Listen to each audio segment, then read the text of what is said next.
Welcome to day 13 of our series through this book, Frameworks Roots by Vol.1. And day 13 are these words: Jesus holds the universe together. Jesus holds the universe together. In our modern day and age, we have a great understanding of the world and how it works, of kind of how things function and how they're held together in many senses. Whether it's Newton's theory of relativity, helping us to understand gravity and time, or whether it's matter and light, or thermodynamics and all those things. We have an understanding of the laws of nature, the rules which govern our world. And in many minds, that is what holds the world together. That is how we are to make sense of the physical world which we see. And these rules and laws are what stops the world just descending into utter chaos and falling apart.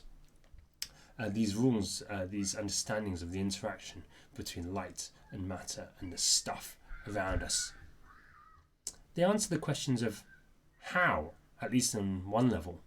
But do they really answer the question of why? Why are they like that? Why does the speed of light?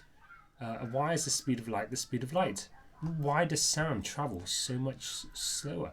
Why does energy have to be conserved? And why is it impossible for us to create or to destroy energy?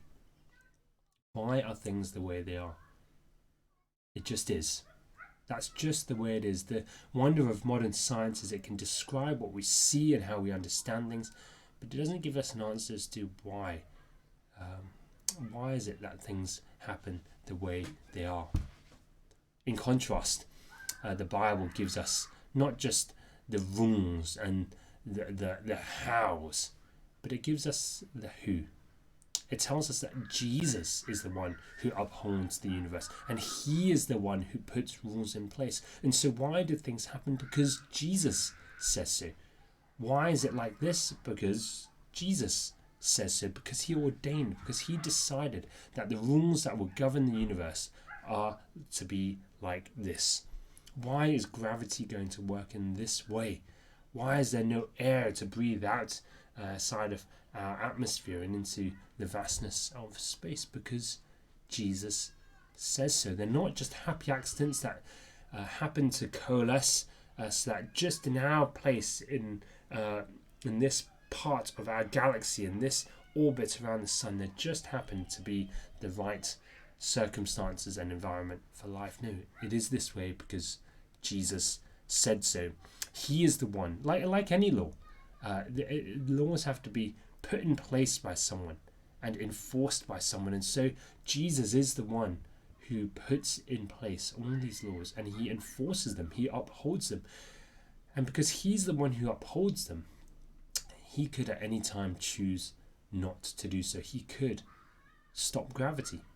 He could create and destroy matter, and he can break the laws of thermodynamics if he so willed.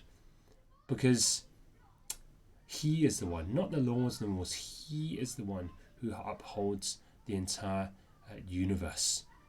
He is master of the laws. The laws are not master over him. And so I love it when we read through the Gospels, the biographical accounts of Jesus' life. I love the stories of Jesus' miracles. For so many, these are really difficult to understand. It's wild. How could he possibly do that? It's impossible. Don't you know, Jesus, about the laws of relativity? Don't you understand that you're breaking the conservation of energy? That what you're doing is impossible. But for Jesus, it's the most natural thing in the world. To walk on water, to take some loaves of bread and some fish and to multiply it, to confound doctors and all known medical science. Of course he can do those things because he is master over the laws. The laws are not master over him. Jesus is the one who upholds the universe. He holds it all together. And in the normal course of things, Jesus governs this world through those laws, through the order that we see, so that things don't just happen sometimes one way and sometimes another way. In the normal course of things, Jesus has things running the way that he wants him to. But as he steps in, then he has every authority to do things differently. One of the greatest miracles, well, maybe not one of the greatest, one of the ones that sticks out in my mind the most is the calming of the storm in Mark chapter 4. He's in a boat with his disciples. There's a raging storm going on. And Jesus simply says, "Quiet, be still." And immediately it is calm and quiet. The winds stop, the waves stop. And his disciples are left asking the question, who is this man? Even the wind and the waves obey him. And well, who is he? Well, he's the one who made it. He's the one who made the universe. And he's the one who holds the universe together. He spoke life into the wind and into the waves. And they recognize the voice of their maker.